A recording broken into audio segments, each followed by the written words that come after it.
안녕하십니까. 오늘도 좋은 시간 주신 하나님께 감사드립니다. 오늘은 육신의 이면 7번째 시간입니다. 성령께서 시작하신 일을 그들이 육신으로 완성시키려 했다는 사실은 곧 그들이 완전한 위치에 도달하기 위해서 선을 행할 수 있는 육신의 능력에 의존하고 있었음을 증명해 주는 것입니다.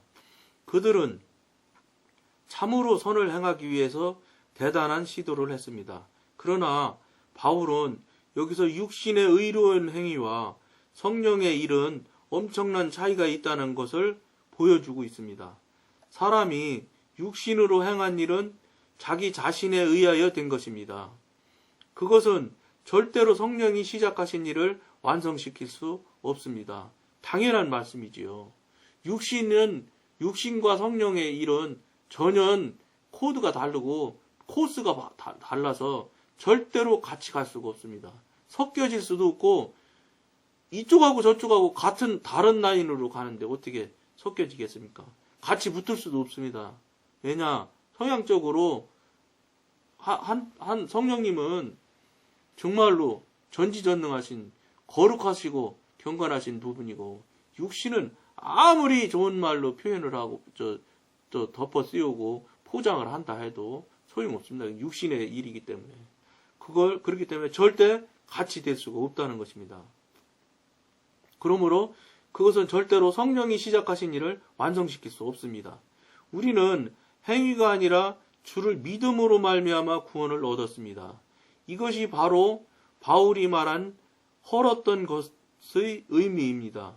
그런데 이제 우리가 의를 행함으로 파괴했던 것을 다시 세우려고 노력한다면 우리를 범법한 자로 만드는 것이라고 바울은 결론을 지었습니다.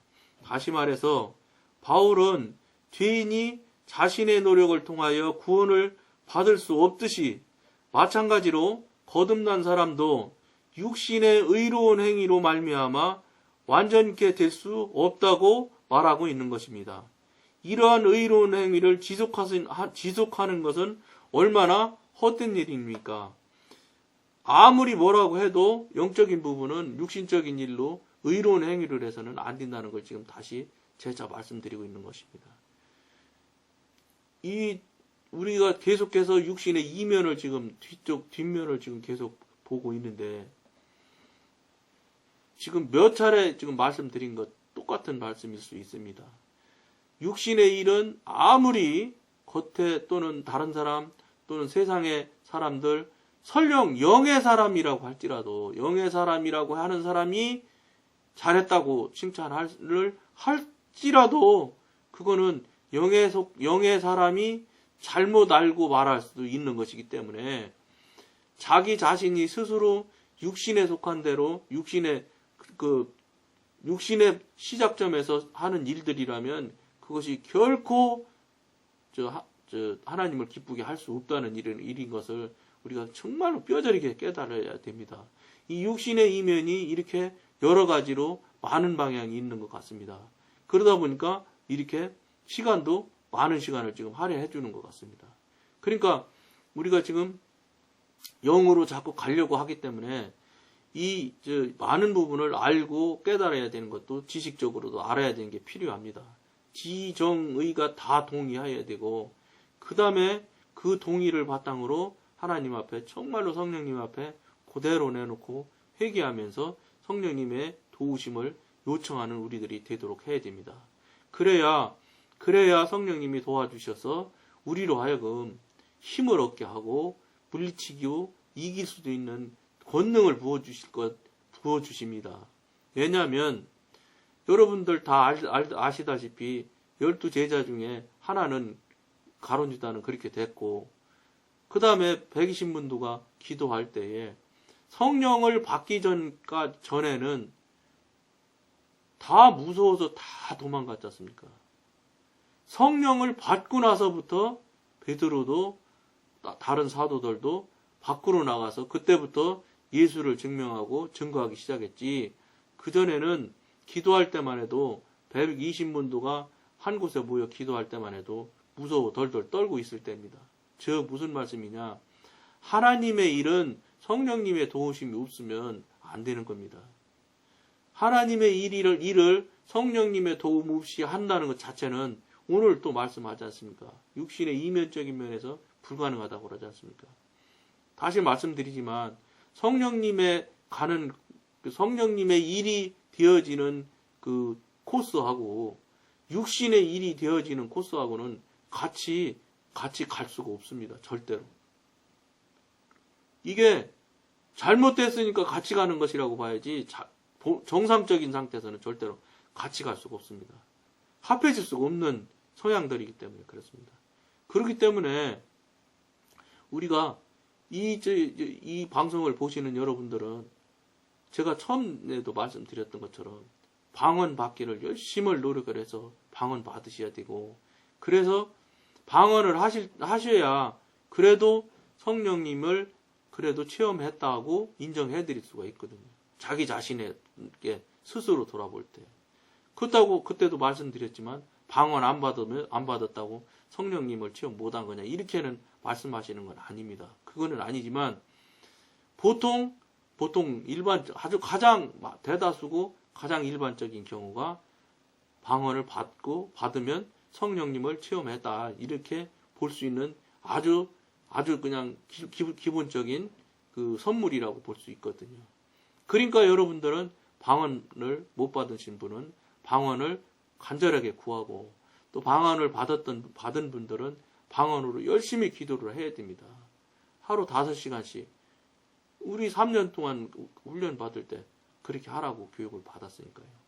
그러니까 여러분들도 5시간씩 기도하시고 하셔서 육신의 일과 성령님의 일을 분명히 여기서 지금 자꾸 육신의 이면을 자꾸 알려드리는 이유는 이렇게 일어나는 일들은 육신의 일이라는 걸 지금 계속해서 알려주시고 계시지 않습니까?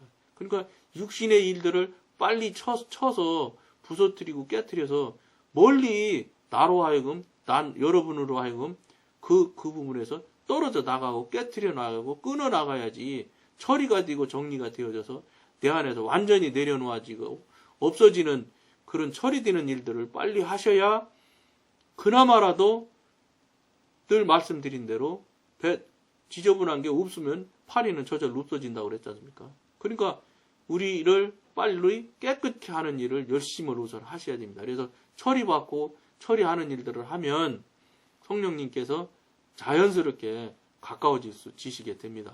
그러면서 우리가 한 발 한 발 가면 이 초기지만 이제 이게 계속해서 가게 될 텐데, 계속해서 가시면서 이제 영적으로 되어지는 일들도 이제 여러분들한테 말씀을 나누고 교통할 수 있는 때가 됩니다. 지금은 초기니까 자꾸 초기에 대한 얘기만 지금 하고 있는 것이기 때문에 여러분들이 혹시 지루한 생각으로도 할 수 있을 수도 있습니다.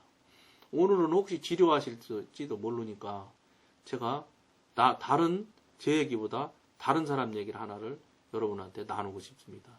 물론 여러분들도 찾아서 다 들을 수 있습니다. 근데 어떤 목사님이 중국에 문둥병 사역을 하시는 목사님이 있습니다.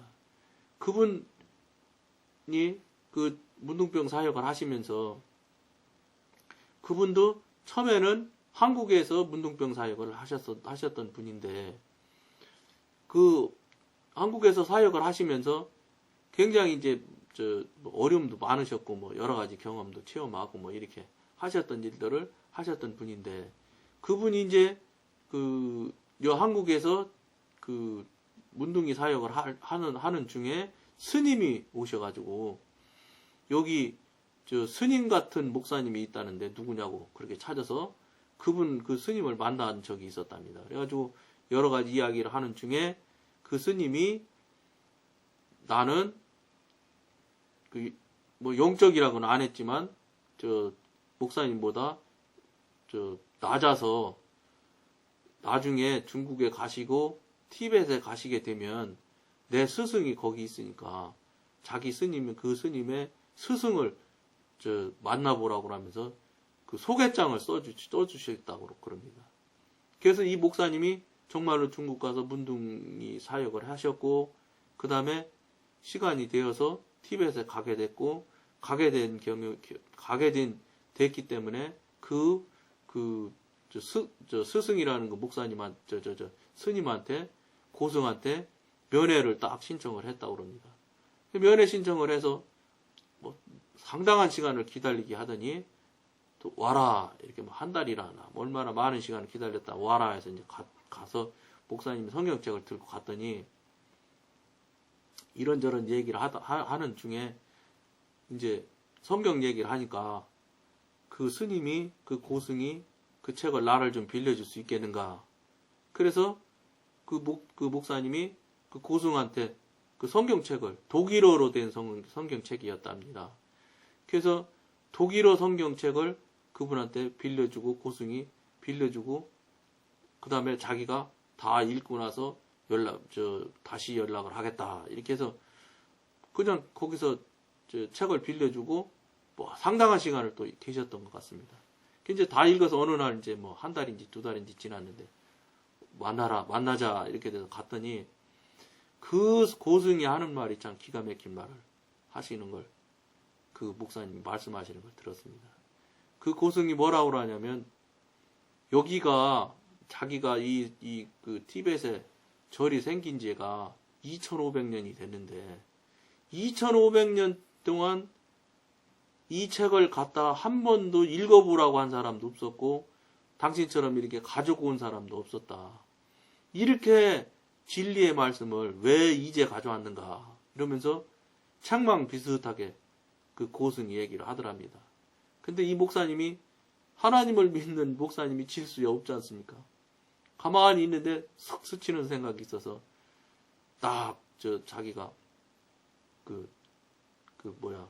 지필목으로 썼다 합니다. 뭐라 썼냐면 우리 성경 목사님이니까 성경 얘기 쓰신 거죠. 하루가 천년같이 천년이 하루같이 이렇게 말을 했대요.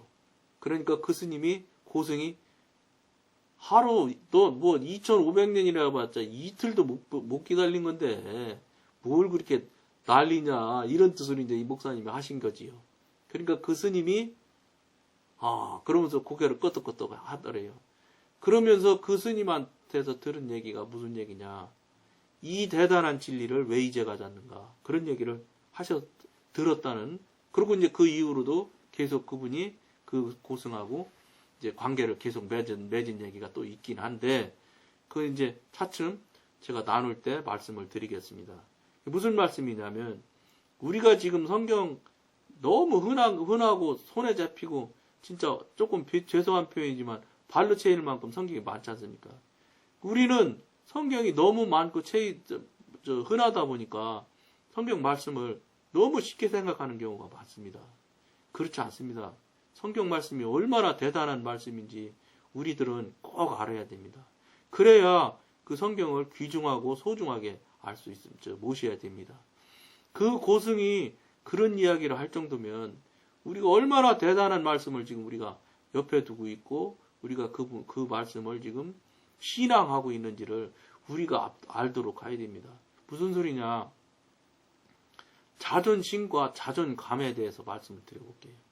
자존감은 어떤 면에서 볼 때는 자존심과 비슷한 말일 수는 있겠지만 자존감이라는 것은 제가 이렇게 분별이 되어지는 걸로 깨달아 보면 영적인 부분에 속하는 단어인 것 같고 자존심은 육신에 속한 단어인 것으로 제가 분별이 됐습니다.